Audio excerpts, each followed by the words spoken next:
primero para ir conociendo y todo y viendo la experiencia. Bueno, Isidora, ¿tú llevas un año ya o dos? No, llevo 3. Voy a cumplir 3. 3 años, ¿en qué momento? 6 de junio cumplo 3 años. 3 años acá en Lota, como sí, EDF. Como EDF. Sí. O sea, este año toca trienio. Ah, sí. Eso es lo más esperado por ustedes. Sí, eso es lo más esperado. Sí, es como lo jugoso del EDF. El primer trienio siempre es bueno. Sí, siempre es bueno. Sí, igual, ¿cómo ha sido la experiencia? Bueno, ha sido una buena experiencia estar en Lota como EDF. Yo soy de Lota, entonces igual ese es un dato, a Lota. ¿Pero viajabas de acá de Lota a estudiar o te estabas en Concepción? Estuve viajando de Lota los primeros años, después me quedé en Concepción y después nosotros vamos a hacer internado en Chillán. Estuve por otras partes. Ya. Y por eso decidí... ¿Pero tu familia es de...? Mi familia es de Lota. ¿Ya viven acá? Ahora ya no vivimos acá, pero tuvimos gran parte de mi vida viviendo acá en Lota. Así que, de toda la vida. Sí, casi de toda la vida, sí. O sea, conociste el sacrificio de viajar a Concepción. Sí, conocí el sacrificio de levantarse temprano, casi 5 de la mañana. Yo siento que ahora es peor todavía, porque yo viajé, o sea, yo soy una buena cantidad de años mayor que ustedes. Pero claro, o sea, en ese tiempo no recuerdo de que hayan habido, tanta congestión en San Pedro. Claro. Pero ahora no, mi familia también es de acá de Lota y vivo yo ahora en Concepción y viajo igual a la inversa, después como ya acostumbrado a viajar tantos años. Y el tráfico hacia Concepción es horrible. Es horrible, sí. Es horrible. Ayer justo había un accidente en el puente y Concepción colapsó. Ahí colapsó Concepción. Concepción colapsó, así que no, igual complejo. Javiera está haciendo el internado. Sí. ¿Estás en sexto, séptimo año? Sí, en séptimo año. O sea, de las últimas rotaciones. De mi penúltima rotación. Penúltima rotación. Oh, igual tremenda experiencia en hacerlo en un CESFAM igual que es súper amplio, es grande, igual es un equipo que igual ustedes son hartos. Sí, somos hartos como médicos y ahí nos apoyamos harto como... Sí, ha sido una muy buena experiencia, la verdad. Me gustaba bastante. Es que igual se van distribuyendo ustedes los programas entre todos para ordenarse. Tenemos como varias cosas que hacer, como venir a la radio, los podcasts, la educación a los colegios. Bueno, muchas actividades. Yo soy súper hincha de generar otras instancias con la comunidad, porque una de las cosas que más hablo y siempre lo digo es que nuestra mayor brecha a nivel sanitario es lo educativo. Claro. Nosotros lamentablemente no tenemos salud en los colegios, como que uno diga, el ramo de salud, sí. Y no te enseñan sobre nada. Saludable, claro. A lo más la gente se queda con educación sexual, que es como quizás un tema, una unidad de un ramo, pero no es algo transversal. Entonces, no estamos hablando de conductas preventivas en los colegios, salvo algo muy puntual. No estamos hablando de las patologías que hay en nuestra población.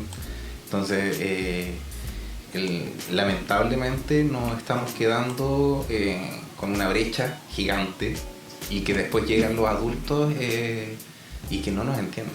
Sí. Que eso yo creo que es el principal problema. Y por lo mismo esta instancia como la participación en la radio o esta misma instancia de que ustedes puedan conversar y que también los usuarios, incluso sobre todo los funcionarios que los conocen, pero en una faceta sumamente así como atención o no atención. Entonces de poder complementar lo que ustedes hacen y conversar de lo que hacen y de lo que saben, porque eso es lo otro, son 7 años, no es menor. Claro. Entonces, de decir, oye, sí, y cómo condenso también esa información en estos 30 minutos que tiene el paciente y que espera durante meses para poder atenderse. Ahora sí, complejo ahí y que el paciente entienda, porque también tenemos que adaptar como el lenguaje para que sea más simple de entender todo lo que queremos entregarle al paciente y que también tenga esa adherencia como al tratamiento, a tener una como ser proactivo en su salud. Entonces igual eso también se tiene que traspasar como al paciente. Y, por ejemplo, ¿cómo lo van vivenciando desde lo formativo? Porque ustedes atienden en este caso, con la interna. Claro. Y ustedes ven previo al paciente decir, vamos a ver esto, y Sí. estas son las indicaciones que vamos a ir Claro. viendo, vamos a ir observando. Sí, previamente nos tomamos como un tiempo para hacer una planilla, ver cómo analizar el paciente, ver su patología, los medicamentos, cómo están los exámenes, para que también Javier en este caso o cualquier interna se pueda desenvolver y poder hablar y conversar con el paciente como más tranquilo de que ya conversamos esto. Ya sí, está como orientado, no ya es está como, orientado. te No. equivocaste, eso Sí. no era. Sí, no, Hay sí. una introducción previa cada vez Sí. que vemos a un paciente, sí. Es que igual es como ir presentando al paciente. Claro. Sí, totalmente. Oye, Así que- estoy súper rayado con una serie, la estoy viendo por segunda vez. ¿Qué Sí. serie? Es The Pitt. Es una Ah. serie de Max. No, no la he visto. No, no. por favor, es que es de urgencia médica. Ay, Ay. Entonces, mira, sí, yo Qué creo que entretenido. vamos a empezar a monetizar por la cantidad de veces que menciona esta serie en el podcast, pero es que es muy Terrible. buena. Sí. No, yo he visto solo Grey's Anatomy. Como... Ya, esto Doctor House. Doctor claro, House, sí. para ustedes que cuando lo ven con una mirada más crítica, porque Claro. estamos hablando hace años atrás, yo me acuerdo que veía una serie y no sé, pues el paciente estaba con asistoría y seguían haciendo descarga y un amigo que era médico me dijo, no, pero eso está mal, y yo así como en la ignorancia también, Claro. pues me dice, no, pues si el paciente con asistoría no se hace No eso. se hace la No desfibrilación. se hace la desfibrilación, pues tiene que ser un ritmo desfibrilable y así, mira qué interesante. Y después, claro, cada vez que salía algo así, decía, eso está mal. Uno más crítico ahí con la Sí. serie, como sabe. Ya, pero esta serie en TikTok, mi fuente es TikTok, igual no es tan confiable mi fuente, pero me salió un urgenciólogo con su esposa viendo la serie, reaccionando, haciendo un react a la serie, Ah, y el tipo decía, oye, esto es así, si es así, Ay. claro, pero está bien alabada porque es muy real. Así que la invito A verla. a ver la serie y estresarse un poco porque es súper estresante la serie. Porque es una urgencia Sí. muy demandada y llega a pacientes de todo tipo. De todo, Entonces, sí. como digo, el presentar a los pacientes, ellos lo hacen en segundos. Acá ustedes dicen, claro, me tomo el tiempo. El Claro. paciente tiene tanto tiempo en la consulta para poder tratar de... Y aún así es mucha información. En APS tenemos un poquito más de tiempo para poder hacer este análisis y también enseñarle a los internos, como ir analizando los casos, pero en urgencia ahí ya no... Es toma de decisiones rápido. Más rápido, como... Sí, es verdad. ¿Tú ya pasaste, Javiera, por rotación de urgencia? He estado en rotaciones de urgencia, pero de otras especialidades como pediatría, cirugía, ginecología. Oye, me acuerdo Sí, que he pasado por en el varias regional uno iba a la parte de pediatría y era un llanto permanente y los médicos decían, no, hijo, si después te acostumbras. Sí, ¿no? uno Es ya se como ruido, acostumbra, es ruido sí. blanco después. Sí. Parte del... Pero de la especialidad, en algún interna. momento de mi vida quise ser maxilo. Ah, Entonces hice 2 años ad honorem en el regional, en maxilofacial. Hacía turnos, fin de semana completo. Y después me enamoré de la gestión. Entonces, cambios Cambia que el rumbo. Cambios, Cambió, sí, cambió un poquito. Pero me gustaba mucho ese ambiente de hospital rápido, de tomar decisiones rápidas. Yo creo que parte de la gestión también uno no puede demorarse tanto Claro. en tomar decisiones, tiene que ser rápido y asertivo. Asertivo también con ustedes como con los diagnósticos y del tema del que vamos a hablar en el día de hoy. Vamos a hablar. Y bueno, no les hemos presentado. Me acabo de acordar que no les hemos presentado. Bueno, el día de hoy nos acompaña la doctora Isidora Navarro. Ella es médico de EF, como nos mencionaba, ya está por cumplir los 3 años en el CESFAM Dr. Juan Carter. Y la acompaña una alumna interna de la carrera de medicina de 7º año, Javiera Águila. Ella es de la Universidad Andrés Bello, con la cual nosotros igual tenemos convenio asistencial docente y tenemos rotaciones constantes de alumnos. Muchas gracias por aceptar la invitación de venir a participar de esta instancia, que como mencionábamos es algo novedoso quizás para hacer, pero muchas gracias por venir. Muchas gracias por la oportunidad también de invitarnos y dar como este espacio para hablar de temas que son súper importantes para la salud, como son ciertas patologías que ahí vamos a estar hablando sobre una principalmente. Sí, y una no menor, o sea, es quizás de las que más tiempo ocupa junto con la diabetes. Sí. Hablamos de la hipertensión arterial. Bueno, como digo, uno de los programas más grandes que tenemos en APS es el programa de salud cardiovascular, que es parte del programa del adulto y del adulto mayor, claro, como estructura. Y finalmente es quizá uno de los que más absorbe al programa del adulto.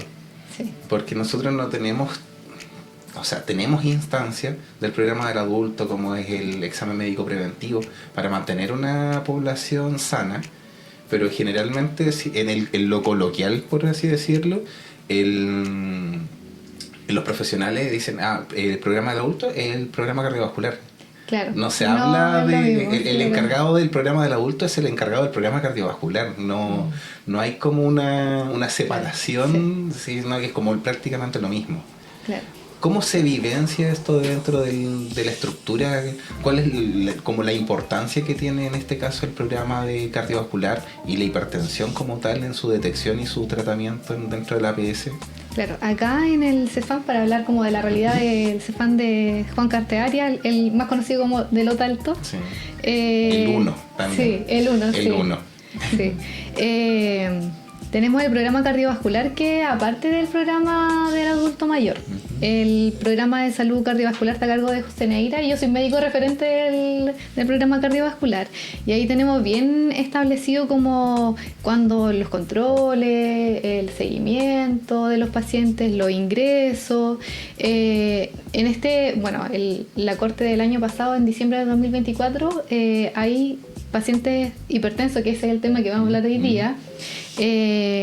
Hay aproximadamente 2.468 pacientes, entonces igual es harta población. 2.400, o sea, sí, estamos hablando que es casi el 25% de la población del CESFAM. Exacto, sí. No deja de ser una población. Uno de cada 4 usuarios es hipertenso en el CESFAM. Exacto. Y esa realidad es como la realidad nacional también, porque en la encuesta nacional se indicó que era 27% de la población chilena, entonces dentro de la cobertura, claro, y de la... Sí, está dentro. O sea, no es menor la no cantidad deja de ser menor, sí. Igual no hay encuestas como actualizadas, porque la última que menciona Javiera es del 2016-2017, pero se bueno, hemos cambiado bastante. Claro, que después de la pandemia ha ido aumentando. Sí, la gente se volvió bien sedentaria. Sí. Sí, yo me volví muy sedentaria en la pandemia, pero era como, había que compensar con algo, y me acuerdo de los primeros 6 meses de pandemia. Vivía en Lomas Colorada y lo único local de reparto que había era Papa John's. Oh. Después del 2020 no he vuelto a comer en Papa John's porque no estoy saturado de Papa John's. Sí. Pero era desayuno, almuerzo y once a veces, porque yo no cocino, entonces era como lo que había. Entonces después, claro, llegué y después tuve un cambio drástico en mi vida, en que dije, ¿qué hago? Y le pregunté a un amigo que era como muy motivado con el ejercicio. Dije, ¿qué haces para motivarte para hacer ejercicio? Y me dijo, no, es que hago ejercicio y escucho K-pop. Y ahí me volví K-popper. Una buena forma. Fue una buena forma, pero claro, o sea, es como... Lamentablemente nuestros hábitos, la mayoría cambiaron mucho, y claro. Son datos que ahora hay que volver a levantar. Sí, hacer de nuevo encuestas, todo, y hay que generar esos datos como actualizados. Y la mayoría de la población que no solamente tiene una patología también. Claro, hay muchas más patologías, y eso es lo que abarca también el programa cardiovascular, no solamente la hipertensión, también la diabetes, la dislipidemia, tabaquismo, hipotiroidismo también, que no es una patología como el cardiovascular, pero sí lo integra el cardiovascular, igual que la artrosis, que son extras pero están dentro de él. Nosotros decíamos que era como dentro de este programa del adulto, pero es porque ¿cuáles son las edades que más afectan a los pacientes hipertensos? ¿Cuáles son los rangos etarios donde más están propensos a la o siempre qué más hay? Se dice como mayor de 60, mayor de 65 años, y por eso también está lo del adulto mayor, porque hay controles solamente de adulto mayor que no tienen ninguna patología, pero sí que son sanos y son poquitos. Sí, son poquitos. Son poquitos, hay que cuidarlos. Sí. Entre hombres y mujeres, ¿cómo va a considerar eso? Para ambos es igual como sobre 65. ¿Y es más de hombres, es más de mujeres la hipertensión? Está como igual. Es como, 50 y sí. 50, no tiene una predilección Sí. por género. Sí. En este caso, ¿cuáles serían lo que se documenta como las principales causas que tenemos dateadas de la hipertensión? Porque estábamos hablando, claro, comemos bastante mal a veces. Acá en Lota tenemos un factor no menor que el pan amasado. El pan amasado, sí. El pan blanco. Nosotros, pero es que es muy bueno. Con mantequilla. Sí, es que te juro, es sumamente bueno. Difícil decir que no a un pan amasado. Sí, y uno sabe, pero lamentablemente es accesible a muchos usuarios. Nosotros, a mí me ha tocado en varias oportunidades ir a ver el proceso de fijación de metas al servicio de salud, donde el ministerio a través del servicio nos dice esto es lo que ustedes debiesen hacer en base a la población, a la cobertura, efectividad en este caso del programa cardiovascular, de hipertensión propiamente tal.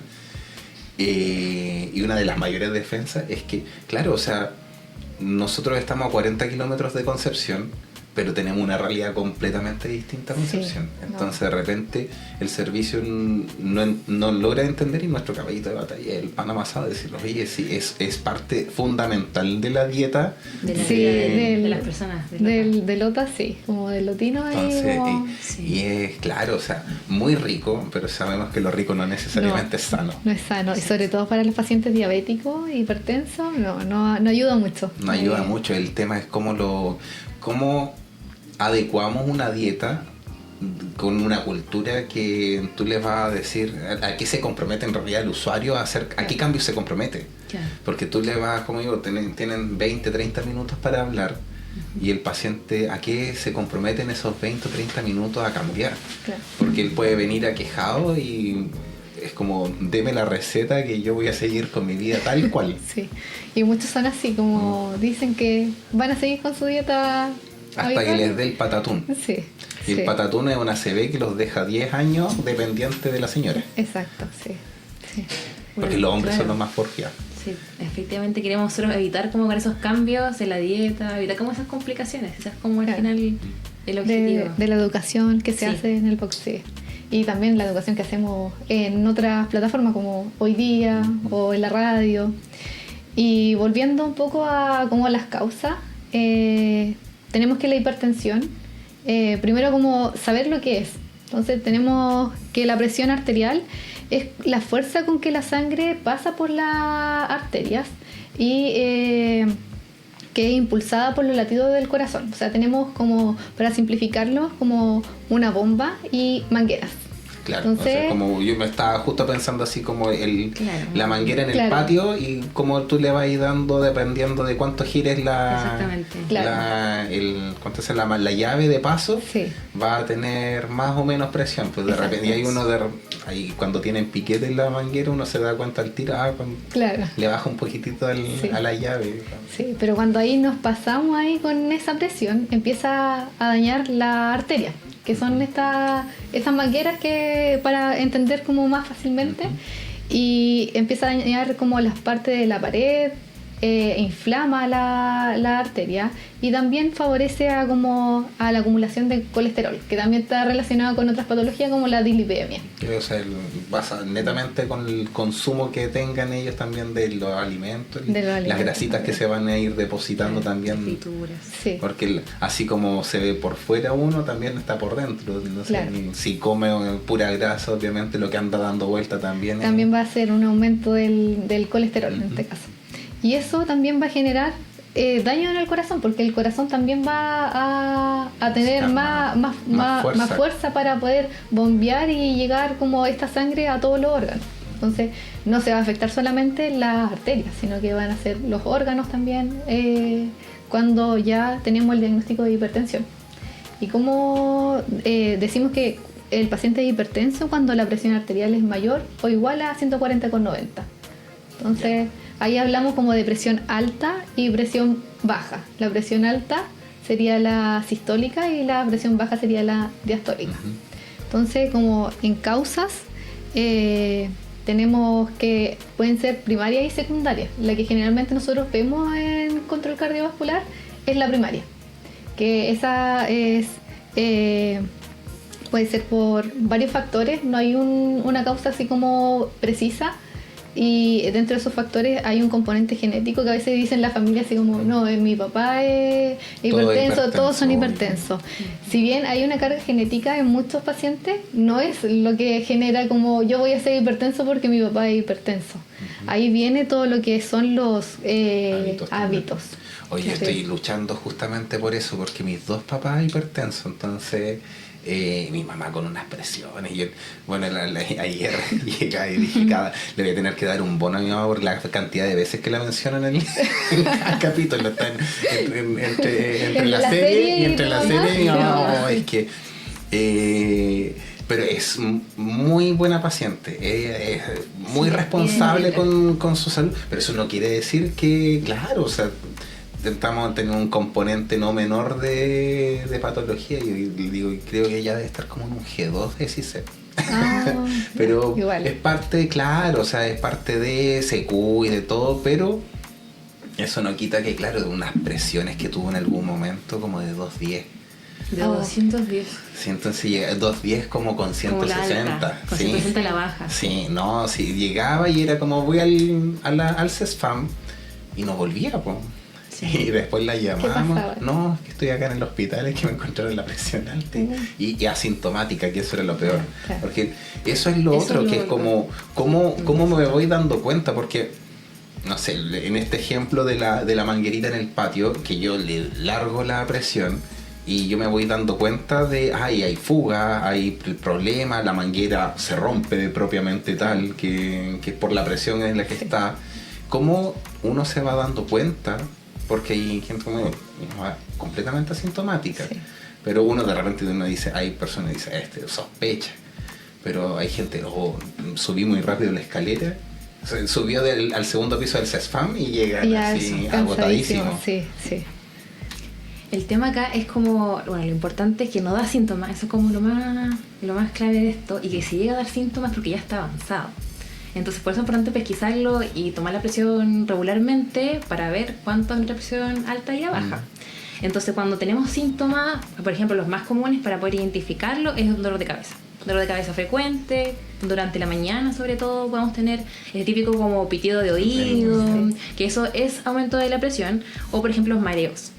Mareo o visión borrosa, ¿cierto? O que sienta que el corazón late más rápido, más fuerte, que son las llamadas palpitaciones, ¿ya? Y también sentirse como fatigado, como cansado, ¿ya? También puede haber sangrado de nariz cuando la presión está muy alta. Pero eso cuando ya está avanzado. Claro, o sea, y lo ideal, por ejemplo, ¿a qué edad sería lo ideal para empezar a hacer registros de toma de presión? ¿O no hay edad? No, sí, siempre se toman los registros, porque en los controles también del niño sano, también tomamos registro para ahí descartar hipertensión secundaria en este caso, que es un poco más frecuente en los niños, y luego también en los controles, y nosotros tenemos un muy buen recurso como en el CEFAM, y en realidad en todos los CEFAM o hospitales está el examen médico preventivo. Ya. Entonces, el famoso EMPA.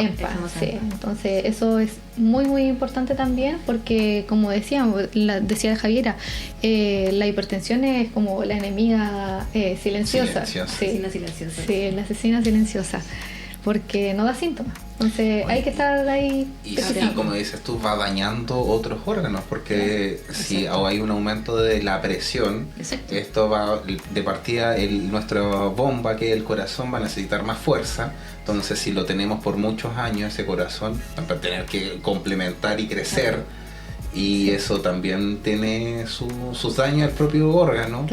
Y si está constantemente bombeando fuerte, la manguera que tenemos en todo el cuerpo, que son nuestras arterias, van a estar acostumbradas a estar contrarrestando esa presión, y por lo tanto se van a volver incluso hasta como más rígidas, ¿cierto? Sí, se vuelven más rígidas también. Y por eso también, como con la edad, también se vuelven más rígidas propiamente tal, como por el envejecimiento. Entonces todo va a influir a que esta patología sea igual una causa como menciona, así como silencio. Va de a poquito dañando, sí.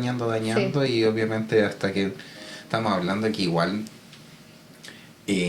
otro Chile en el que estamos viviendo actualmente, porque hace poco más de 20 años no teníamos unas garantías de acceso y de cobertura de la hipertensión. Claro.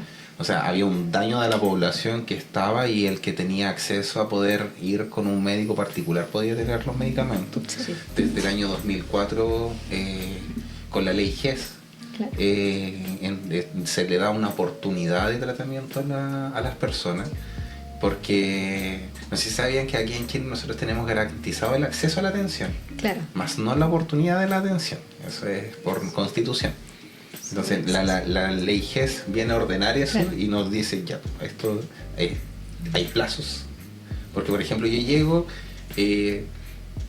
típico, me toman la presión 150 con 130, asintomático. Primera vez que me toman la presión y me la toman en un examen médico preventivo. Obviamente hay una garantía de decir, claro, hay una sospecha. La sospecha, se activa la sospecha. La sospecha. Y ahí empieza un control seriado. Sí, ahí dejamos el control seriado, que lo que se llama como perfil de presión arterial. Ya. Dejamos para hacer el diagnóstico, entonces dejamos 3 días distintos, porque necesitamos por lo menos 2 mediciones de días distintos en un plazo de 15 días para hacer como el diagnóstico. Entonces, por eso dejamos como este control, este perfil de presión arterial. Ya. Que otros también igual como que mencionan el monitoreo de presión arterial, pero eso es continuo, como eso 24 de 24 como el holter de presión arterial. Sí, que ahí eso tienen que la maquinita, pero ahí sí, en 24 horas y en ciertos casos, ¿cierto? Claro. Como que no se hace en todos los pacientes. Claro, una vez confirmada la hipertensión como tal con estos 3 registros, el paciente pasa a ser hipertenso. Sí, ahí sí cumple los rangos de mayor a 140/90 y mayor o igual a 140/90. Así que... ¿Y se puede egresar del problema o nunca uno deja de ser hipertenso? Es una enfermedad crónica. Sí. Eso lamentablemente no es que uno termine de ser hipertenso, por eso lo importante es que se tomen medicamentos para mantener la presión de forma normal. Ahora, hay gente que dice estoy bien y ya deja de tomarse sus medicamentos, entonces lo ideal es como mantener la presión en rango. O sea, podría llegar a ser el caso de que una persona no necesite tantos medicamentos o no necesite medicamentos, pero siempre va a tener que mantenerse bajo control. Siempre va a estar con el diagnóstico de hipertensión, pero ahí va a cambiar si está su presión controlada o descompensada, como compensado o descompensado. Sí, y como digo, hay cajas, así como digo, con esas presiones, y tomaba una cantidad de medicamentos en su momento, y después tuvo una baja de peso y con eso ahora ya bajan, cada vez le van restringiendo porque ahora está hipotensa. Entonces pasó y ahora claro, entonces ahora bueno, las mujeres en general tienen rangos de presión un poquito más bajos que los hombres, pero igual ahora claro le empezaron a quitar medicamentos porque le están generando todo lo contrario, pero eso es porque tiene que ir a control, tiene que ha ido el cardiólogo, hacer todo un seguimiento, y ha sido ella la responsable también de hacer ese, porque uno no, con los pacientes pasa lo mismo, que uno no los puede estar viendo en qué momento se toman los medicamentos. Uno deja la indicación y de ahí si hace caso o no.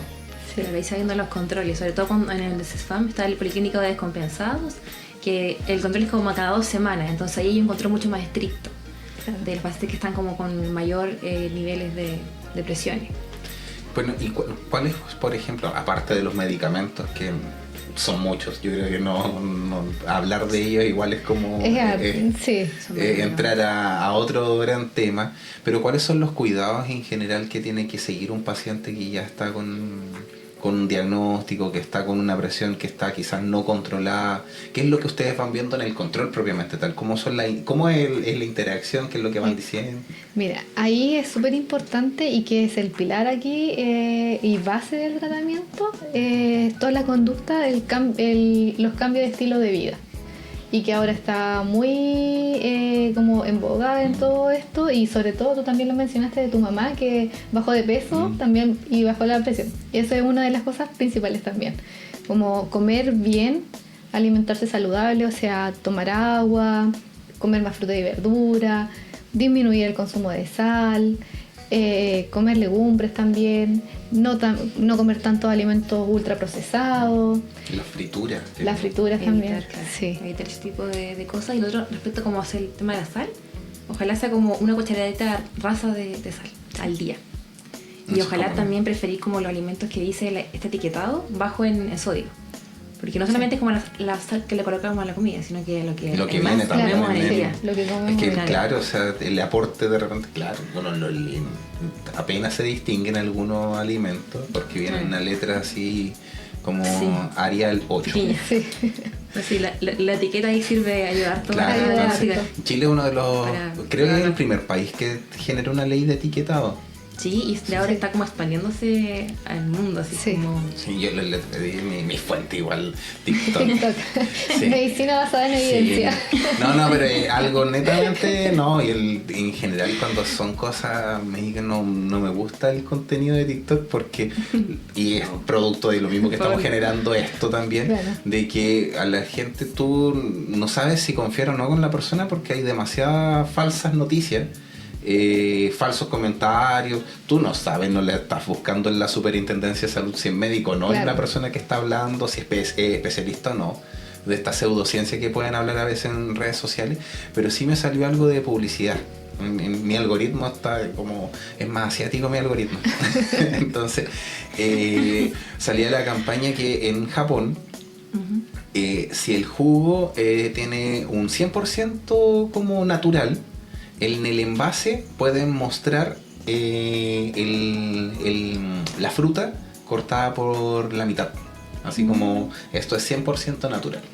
Si tiene entre menos de un 90 hasta creo que un 20%, pueden mostrar la fruta. Y si tiene menos de un 15 o un 10% de aporte real de fruta, tienen que pueden mostrar la fruta pero una caricatura. Entonces esa es una forma fácil de decir, ya si es algo más natural, pueden mostrar en la carátula, es algo muy parecido al etiquetado. Sí. Entonces igual lo encontré como, puta, que son inteligentes estos desgraciados.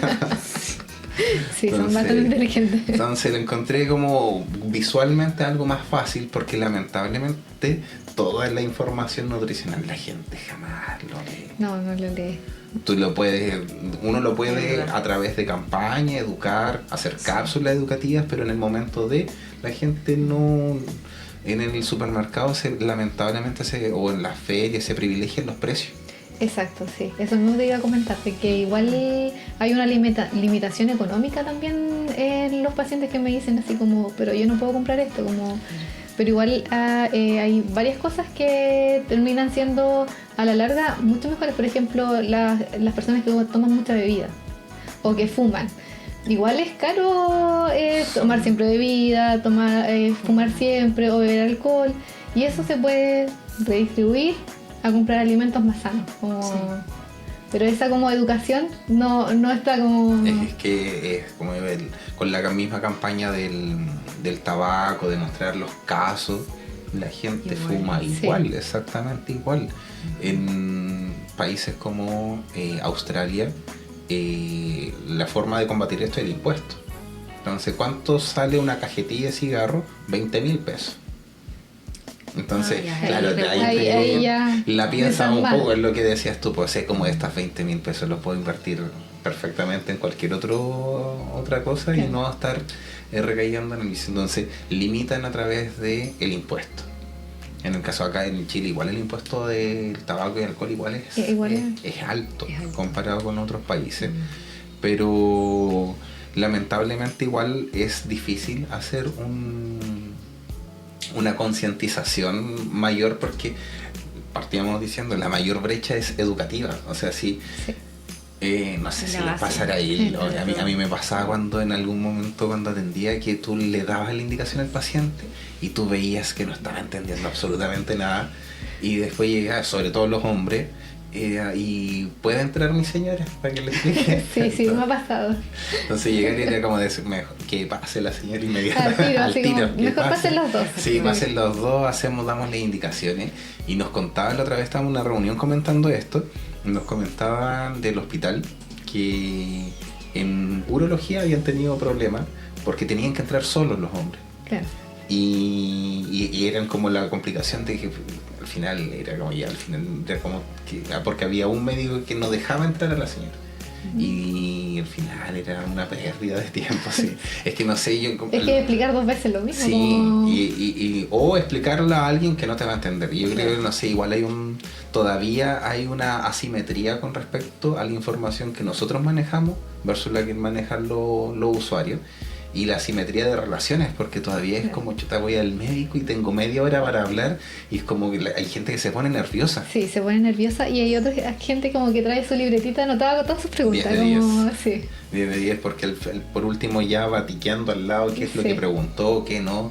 Y eso igual es también ser responsable con uno mismo. O sea, a los niños, a todos les tienen, yo creo que un cuadernito, bueno, si no lo tienen ellos por iniciativa, en el control se lo entregan, en donde pueden ir tiqueando todo lo que se va realizando, pero cuando pasamos a ser adultos no hay nada. Y en el adulto mayor igual se le entrega y todo, pero la gente es como que no es responsable de sí mismo. Yo le tengo un cuaderno hasta a mi perrito. Oye, de hecho, sí, porque si no me olvido de las vacunas que se le han ido poniendo, porque si no, uno se olvida, si hay tantas cosas. Tantas cosas que... Es verdad. Sí, y volviendo al tema como de los hábitos saludables y todo, otra cosa que tampoco es tan costosa es el tema del ejercicio físico diario, pero 30 minutos. Pero son actividades como caminar, como bailar, claro, subir escaleras, o sea, en vez de el ascensor, subamos por la escalera y eso de verdad que le va a ayudar. Ahí, por ejemplo, los celulares te miden la cantidad de pasos. Claro, también. Los relojes inteligentes te dicen ya pasaron 20 minutos, muévase. Y hacer actividad, Muévase, realiza actividad física, pero lo comentábamos en un capítulo anterior, lamentablemente que en Lota hay pocos espacios para realizar actividad física. Porque, no sé, en Concepción tú tienes un montón de gimnasios, chicos más grandes, de cadenas de gimnasios, pero hay harto. Acá en Lota estábamos sacando la cuenta, creo que no hay más de 2. Sí, eso me estaba pensando, creo que hay 2. Y el resto sí es que hay gente que tiene las otras, hay plazas saludables, pero convengamos que lamentablemente el clima de nuestra zona nos invita principalmente a hacer, porque no va a exponer un adulto mayor a que vaya a la plaza saludable con este temporal que tenemos el día de hoy. Sí, entonces se pierden lamentablemente muchos espacios. Yo creo que también ahí tenemos una brecha, que yo creo que si es que invitamos en algún momento a nuestra primera autoridad se lo vamos a decir, de que poder generar espacios donde todos puedan desarrollar más actividad física, porque lamentablemente la actividad física se torna un privilegio de pocos. O sea, porque es como, porque puedo pagar un gimnasio, porque donde vivo hay gimnasio, o hay clases de esto, un montón de cosas. Si bien nosotros tenemos actividades que realizamos, pero que siempre vamos a quedar como corto brecha. ahí exactamente, como aumentar como los talleres como en los gimnasios, talleres municipales. Son cosas que se pueden hacer y que van a ayudar y que van a recrear y van a ayudar. ¿Ustedes hacen alguna actividad física todo esto? Sí hago. Sí, yo también. Sí. Hay que pero el deporte, o van al gimnasio o algún deporte en particular. He pasado como ir al gimnasio, hacer pilates, yoga. A mí me gusta más el baile. Baile. Bailar, zumba. Sí, hoy yo voy a clases de baile, pero estoy haciendo hip hop. Qué entretenido. Son todas como cosas que en verdad nos hacen respirar un poco más rápido, ¿cierto? Que eso es lo que nos ayuda al... me metí hace un tiempo, retomé hace poco y hago boxeo también. Qué entretenido. Entonces con eso y tienen relación porque deben ser coordinados también, pues, con los pies hay que moverse también, entonces, pero hace ya el 2021 empecé en baile y hice K-pop igual. Qué entretenido. Sí, había que estar también. Sí, hace poco fui todo el ejercicio me sirvió porque exige cierta resistencia. Sí, fui a un concierto de un grupo en Santiago y fui a cancha. y tuve que estar caleta de rato, pero entonces Mucho toda mi resistencia, todo se puso y cumplí. Pude estar ahí y dije, oh, dije, estaba rodeado. Lo bueno sí es que el público objetivo era gente más chica que yo. Entonces pude ver, a pesar de que no estaba en la No reja, estaba pero cerca. claro, sí. Éramos los más altos, éramos los papás y los niños que Además, el tema del ejercicio ayuda a disminuir el estrés. Sí, eso es tema súper importante porque nos ayuda a cuidar como todas estas patologías crónicas y también a nuestra salud mental, que es un tema súper importante también. Ahora todo está relacionado. Yo creo que es el Edo Caroe mencionaba en la rutina de Viña que es como que fuimos la generación que inventó los conceptos de salud mental, pero también hay un sobreabuso de repente porque no nos estamos cuidando Claro. como deberíamos estarnos cuidando. Y le digo que las generaciones más antiguas se criaron que les tiraban el cuchillo al suelo y se batían y podían lograrlo. Nosotros estamos en esa combinación que nos estresamos harto. Es como que Claro. las responsabilidades abruman, pero igual las tomamos. Pero hay generaciones que más no estoy ni ahí con asumir responsabilidades Sí, de más. eso es verdad. Pero hay que compensar y ahí pecamos con estas nuevas generaciones de un exceso de individualismo porque nos centramos completamente en nosotros, pero también nosotros tenemos que ver, y yo creo que también ese rol comunitario que tenemos, porque para qué, y yo creo que las carreras del área de la salud tienen un componente muy social justamente por eso, porque no estudiamos solamente porque nosotros queremos saber. Claro. Estudiamos basando, o sea, el que entra en general con un componente de decir, quiero servir, quiero ayudar, quiero aportar. Claro, todo ese conocimiento llevarlo y ayudarlo a los pacientes. No es solamente conocimiento para mí. Claro, no es un enriquecimiento para Sí. uno, claro, tiene una compensación como todo trabajo, pero la vocación de la que se habla es como con los profes, o sea, el que quiere ser profe tiene que tener una vocación. Bueno, el enseñar, si por ejemplo ustedes no lo obligan a recibir alumnos, hay una vocación también de querer enseñar, de querer formar, porque estamos hablando que son nuevas generaciones que van a ingresar a un mundo que es muy distinto quizás al que guiado está. ahí como, Sí. como interna, sí, eso es Es verdad. verdad. Acá uno se va dando cuenta, en verdad, como al observar los pacientes, las brechas, en verdad, que existen, sociales, las dificultades para acceder a un medicamento, las dificultades para comprar. Ahí uno se va dando cuenta cómo afecta al final su tratamiento, su adherencia, el manejo de una patología. Claro. Entonces, Y que va no más todo allá es del del libro, box. porque uno estudia y piensa que va a ser así como tal Tal cual cual. va a aparecer en el libro, pero no, nos encontramos con una realidad diferente y que todos los pacientes son diferentes, Sí. así que igual Es un se mundo de aprende. experiencia. Y el otro día tuvimos una reunión con una universidad y les íbamos abriendo también los ojos de lo que están viviendo ellos, porque puntualmente en la carrera de odontología, que la universidad antes los pacientes iban y se atendían allá. Entonces, porque era más barato, había acceso, era mejor que el sistema público. Y le dije, ahora la gente no va a venir acá. Le dije, yo tengo muchos usuarios que, aunque ustedes lo ofrezcan gratis, no van a venir, porque nosotros ofertamos gran parte de lo que ustedes ofrecen. El viaje, Claro. hablábamos, viajar a Concepción es El complejo. costo, el tiempo costo, y el tiempo. dinero, como Entonces, si quiere, lamentablemente igual ellos tienen que cambiar sus conceptos de cómo estaban llevando y administrando esto, porque las cosas van cambiando. Sí. Estamos en una realidad bastante líquida y fluida.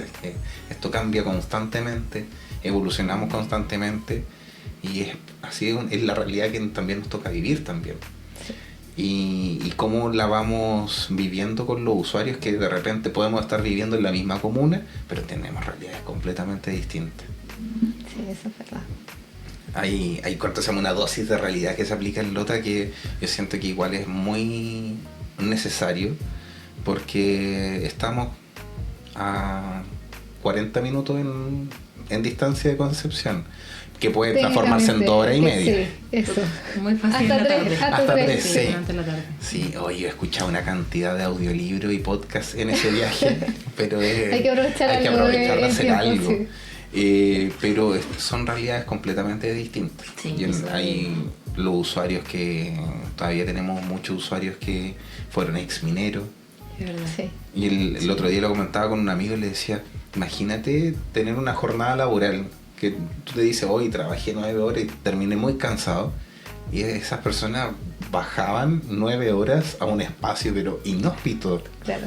con condiciones pero complejísimas o sea, y todavía están toda una generación que vivió eso, Sí. que a nosotros nos cuesta de siquiera pensar. O sea, el recorrido es sumamente abrumador por eso, es bonito y abrumador por lo mismo ir al Chiflón del Diablo, así promocionando. Pero es justamente por eso que uno dice, oye, aquí trabajaba gente, y hace 100 años atrás, o menos quizás, trabajaban niños. Claro. O sea, lo que narran en el Baldomero Lillo, en la compuerta número 12, que los amarraban Con a la las puerta. fotos que hay Sí, las de los niños que trabajaban, que pueden ser quizás actuales pacientes que están con sus patologías pulmonares. Que vieron eso, Claro, vivieron que eso. vivieron eso, hay bastante. Y también alto adulto mayor, también acá en Lota, yo me he dado cuenta de las visitas, por ejemplo. También es un tema como la soledad, ¿cierto? De los adultos mayores, importante igual eso. Claro, sí. Y yo que no soy de Lota me he dado cuenta que el latino es muy como querido de Lota. Sí, Sí. hoy sí. Es que Lota también Tiene una es identidad. bonito, Es una una identidad. identidad. A mí Tiene el parque, Tiene un cosas montón muy de bonitas, cosas tiene unas bonitas. postales muy bonitas, así la bahía es muy bonita, tiene unas postales muy, muy lindas, pero obviamente es como, claro, hay una secuela. Sí. Sí. Hay un Identitaria. hay un poeta latino que habla justamente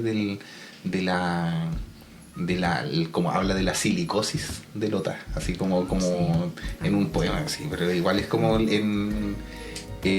haciendo alegoría de justamente cómo está lo dañado Lota, su gente, producto de una industrialización brutal que hubo por mucho tiempo. Las condiciones laborales a las que se exponían los pacientes. No sé si han ido al cementerio de Lota, en el primer el pabellón al principio, tú vas y hay donde están las grutitas chiquitas que están individuales.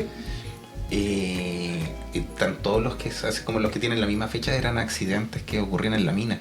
Y si tú te pones a ver las edades, hay muchos niños. No me había percatado. Sí, cuando hagan el ejercicio, vayan los primeros que hay, uno entra y al tiro, porque está la tumba de Baldomero Lillo, y justo hay 2 naves que tienen como grutas individuales. Sí. Y hay unas que son hay un accidente que es como el 5 de diciembre de 1950 y algo, y están todas así repetidas, y si tú empiezas a sacar desde hasta, hay hartos niños. Entonces, es parte de la historia también de Lota. Oye, se nos pasó el tiempo volando. No sé si hay algún mensaje que quieran dejar para el cierre del capítulo. Claro.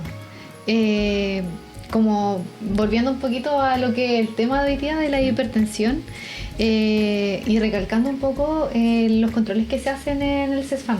Entonces, vamos a tener a los pacientes, todos los pacientes hipertensos van a formar parte del programa de salud cardiovascular. Se los van a derivar a nutricionistas, enfermeros, médicos. Entonces ahí, a partir como de la presión que tenga, de la cifra tensional, van a tener sus controles y vamos a asignar como un riesgo cardiovascular. Una periodicidad distinta. O sea, sí, y va a ser distinto como el seguimiento. El más alto va a tener... Cada 3 meses el que tenga un paciente descompensado, y con riesgo cardiovascular alto y un riesgo cardiovascular bajo moderado van a ser cada 4 meses, y ahí va a pasar por enfermera, médico el ciclo y nutricionista completo. Claro. Parten con médicos, sí. O sea, es que el médico como hace el diagnóstico y ahí lo deriva. Sí. Y ahí pasa que también tenemos el policlínico de descompensado. Ese policlínico de descompensado derivamos a los pacientes para tener como un control más seguido de los pacientes. Un adicional. Sí, aparte del adicional al control normal cardiovascular, que están con sus cifras tensionales descompensadas. Entonces, más que nada reforzar también, porque hay pacientes como que van al control con médico y después ya se pierde. Porque no piden su siguiente hora que le corresponde a la nutricionista, o a veces nos rotamos y hacemos como, en vez de nutricionista, si ya lo vio antes que el médico, es la enfermera. Entonces ahí es se quedan con los medicamentos y después llega y vuelven hasta que se le acabe la receta. Sí, exacto, ahí vuelven en un año más, pero la idea eso es reforzar de que los pacientes tienen que tener un control activo en su salud y pedir las horas médicas. O sea, de nada sirve solamente ir al médico por los medicamentos si no hay una educación, un cambio de hábitos, que eso se van a estimular sobre todo en el control con nutricionista, con la enfermera, de ir viendo si van... Hacer un seguimiento por un equipo multidisciplinario. Entonces por eso siempre hay que pasar por todos los profesionales. Y ahora como los últimos mensajes, que uno, que lo que dijimos anteriormente, que lleven como sus controles al día, la alimentación, que es el pilar fundamental, alimentación y ejercicio es el pilar fundamental para el tratamiento de la hipertensión. Retirar sus medicamentos, no suspender los medicamentos porque ellos piensan que estén bien y que se sienten bien, porque ya sabemos que la hipertensión generalmente es asintomática. Claro. Entonces, y prevenir como las complicaciones de la hipertensión. Sí. De hecho, para eso mismo quería indicar un poco como los signos de alarma, si es que usted, la gente que nos está viendo, ¿cierto?, siente algún, por ejemplo, dolor en el pecho muy fuerte, dificultad para poder respirar, ¿ya? O siente, por ejemplo, adormecimiento en algún lado del cuerpo, brazo, cara, pierna, o que siente que está hablando, que no está hablando bien, o que no está entendiendo lo que le hablan. Claro. Esos son signos muy importantes de alarma que nos alertan sobre, por ejemplo, algún accidente cerebrovascular o algún infarto. Y de ahí tienen que ir inmediatamente a urgencia, porque son complicaciones de la hipertensión, pero más graves, pero hay que tenerlas como presentes también. Sí, ahí el tiempo de detección es fundamental en esto. O sea, la persona que se da cuenta inmediatamente hacerlo, porque las secuelas van a ser mayores en virtud del tiempo que haya pasado desde el diagnóstico, y que puedan haber ahí, porque ahí tienen que tratarlo en hospital directamente. En urgencia, claro. En urgencia, el tiro hospitalario. Sí. O el típico dolor, como nunca antes tenido un dolor de cabeza tan fuerte. Sí, también eso se ha visto últimamente. He escuchado varios casos de que el dolor... El debut es con así como un dolor intenso de cabeza, pero que empieza así en 2 segundos. Eso también es un signo de alarma. Porque puede ser una hemorragia. Una persona que no está acostumbrada a un dolor de cabeza y de repente nada, así como te taladra el cabello. Sí. Entonces eso también es parte de los signos de alarma. Tenlo presente. Oye, como mencionaba, se nos pasó volando el tiempo. Bueno, agradecerte a ti, Isidora, a Javiera, por haberse tomado el tiempo de venir a este espacio. Bueno, yo creo que están invitados el resto del equipo. Han preguntado hoy por qué van bueno, si nosotros no estamos obligando a nadie.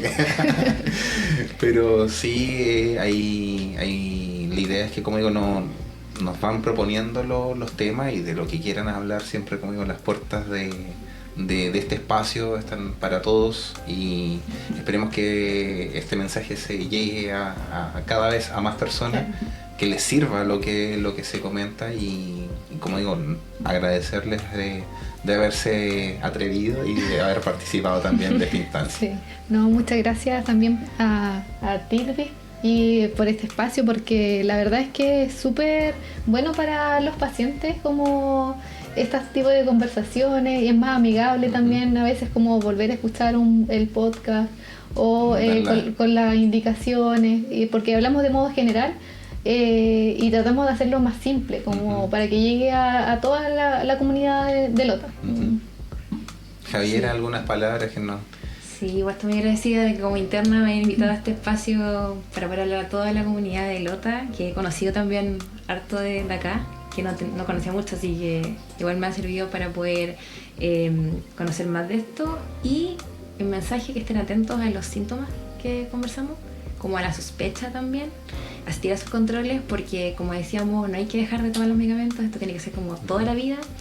Y mejorar los controles y mantener el uso de los medicamentos, eso es importante, de manera correcta. Sumamente importante que los usuarios, sean responsables, sumamente responsables. Y a todos a invitarse a estarse constantemente chequeando, a hacerse el examen de medicina preventiva, Eso es, todos los años se lo pueden realizar, todos los usuarios pueden pedirlo en los CESFAM y es una de las medidas, la prevención siempre va a ser mucho más barato que la cura. Exacto, sí. Así que agradecerle a las personas que se han tomado el tiempo de escucharnos y o vernos, así que nos estaríamos encontrando en una nueva emisión de Conversaciones Saludables. Muchas gracias. Nos vemos. Muchas gracias.